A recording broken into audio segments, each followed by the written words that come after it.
objeto de este micro responder al pedido de cómo acompañarme haciendo Yatesh, este canto que yo he hecho en el segundo disco, Amulepe Tain Purun, que siga nuestro baile.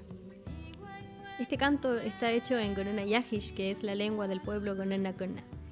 Yo busqué esas palabras que describen un paisaje, describen el mismo paisaje que vemos los mapuche, porque los pueblos han compartido los territorios.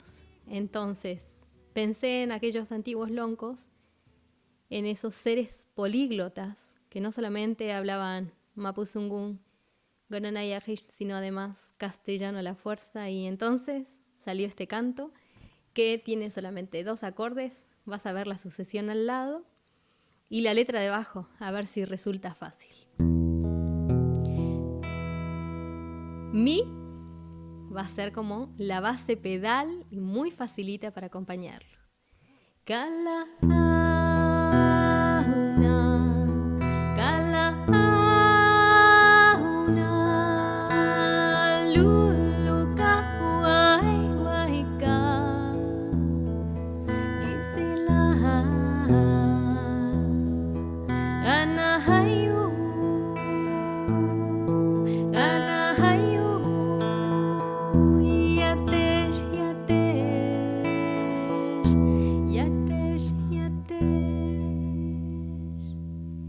Kala